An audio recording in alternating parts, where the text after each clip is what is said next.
ನಮಸ್ತೆ ಸ್ನೇಹಿತರೆ. ನೀನು ಯಾವತ್ತಾರು ಆರಾಧನ ನೋಡಿದ್ದೀರಾ? ಇಲ್ವೇ? ಬನ್ನಿ, ನಂದೊಂದು ಕವನ ವಾಚನ ಮಾಡ್ತೀನಿ. ಏನು ಮಾಡುತ್ತೆ ಮೀನು ನೋಡೋಣವೇ? ಇಲ್ಲೊಂದು ದತ್ತ ಸಾಲು ಕೊಟ್ಟಿದ್ದಾರೆ. ಮೀನಿಗೆ ಆರುವಾಸೆ, ಕಾಗೆಗೆ ಈಜುವಾಸೆ. ಮೀನಿಗೆ ಬಾನಲಿ ರೆಕ್ಕೆ ಹಚ್ಚಿ ಹಾರುವಾಸೆ. ಮೀನಿಗೆ ಬಾನಲಿ ರೆಕ್ಕೆ ಹಚ್ಚಿ ಹಾರುವಾಸೆ. ಕಾನನದಿ ಅರಿವ ನದಿಗೆ ಜಲಪಾತವಾಗುವಾಸೆ. ಕಾನನದಿ ಅರಿವ ನದಿಗೆ ಜಲಪಾತವಾಗುವಾಸೆ. ಬಾನಲಿ ಹಾರುವ ಕಾಗೆಗೆ ನೀರಲಿ ಈಜುವಾಸೆ. ಬಾನಲಿ ಹಾರುವ ಕಾಗೆಗೆ ನೀರಲಿ ಈಜುವಾಸೆ. ನಾನಾಗಬೇಕಿದೆ ಅವರಂತೆ ಇವರಂತೆ ಎಂಬಾಸೆ.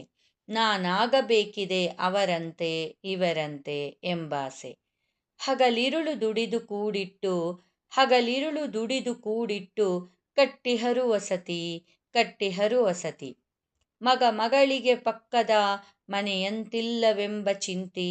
ಮಗ ಮಗಳಿಗೆ ಪಕ್ಕದ ಮನೆಯಂತಿಲ್ಲವೆಂಬ ಚಿಂತಿ.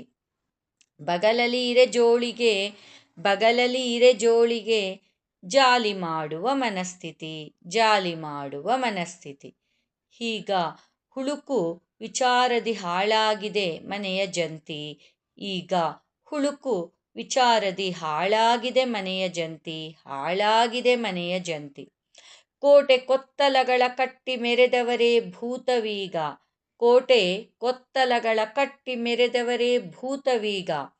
ಮೂಟೆ ಹೊತ್ತು ಒಂದೊಮ್ಮೆ ಹೊರಡಲೇಬೇಕೀಗ. ಮೂಟೆ ಹೊತ್ತು ಒಂದೊಮ್ಮೆ ಹೊರಡಲೇಬೇಕೀಗ. ವಾಟೆ ತಿನುತಲಿ ಜೀರ್ಣಿಸಲಾದೀತೆ ಮನುಜರಿಗೀಗ. ವಾಟೆ ತಿನುತಲಿ ಜೀರ್ಣಿಸಲಾದೀತೆ ಮನುಜರಿಗೀಗ. ಮಾಟ ಮಂತ್ರ ಹೂಡಿ ಜನರ ಮರಳು ಮಾಟ ಮಂತ್ರ ಹೂಡಿ ಜನರ ಮರಳು ಮಾಡಲಾಗದೀಗ. ಮಾಟ ಮಂತ್ರ ಹೂಡಿ ಜನರ ಮರಳು ಮಾಡಲಾಗದೀಗ. ನಿಜ ಅಲ್ವೇ ಸ್ನೇಹಿತರೆ? ಮೀನಿಗೆ ರೆಕ್ಕೆ ಬರೋದಿಕ್ಕಾಗಲ್ಲ, ಕಾಗೆ ನೀರಿನಲ್ಲಿ ಈಜೋದಿಕ್ಕಾಗಲ್ಲ. ಬರೀ ವಾಟೆಗಳನ್ನ ತಿಂದು ನಾವು ಜೀವಿಸೋಕ್ಕಾಗಲ್ಲ.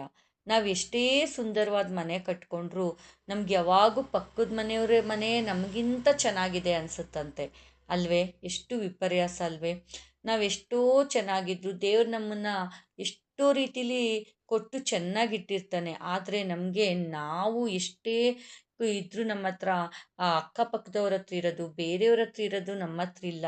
ಅವ್ರು ನಮಗಿಂತ ಚೆನ್ನಾಗಿದ್ದಾರೆ ಅಂತ ಅಂದ್ಕೊಂಡ್ಬಿಟ್ಟಿರ್ತೀವಿ. ಆದರೆ ನಿಜವಾಗಿ ಅವರ ಒಳಗೂ ನಮ್ಗೆ ಅರ್ಥ ಆಗಿರಲ್ಲ. ಮೇಲಿರೋ ಅವರ ತಳಕ್ಕೂ ನಮಗೆ ಕಾಣಿಸ್ತಾ ಇರುತ್ತೆ ಅವರ ಒಳಗಿನ ಹುಳುಕುಗಳು, ಅವರ ಮನೆಯಲ್ಲಿನ ಸಮಸ್ಯೆಗಳು, ಕಷ್ಟ ಕಾರ್ಪಣ್ಯಗಳು, ಸಾಲ ಇರ್ಬೋದು, ಯಾವುದು ನಮಗೆ ಕಾಣಿಸಲ್ಲ. ಅವರು ಎಂಜಾಯ್ ಮಾಡ್ತಿರೋ ಮೇಲಿನ ಬದುಕು ಮಾತ್ರ ನಮ್ಮನ್ನು ತುಂಬ ಆಕರ್ಷಿಸುತ್ತೆ. ಅದರ ಒಳಾರ್ಥ ಈ ಕವನದಲ್ಲಿದೆ. ಏನನ್ಸುತ್ತೆ ದಯವಿಟ್ಟು ಆಲಿಸಿ, ನಿಮ್ಮ ಅಭಿಪ್ರಾಯ ತಿಳಿಸಿ ಸ್ನೇಹಿತರೆ. ನಾನು ಅನಿತಾ. ನಮಸ್ತೆ.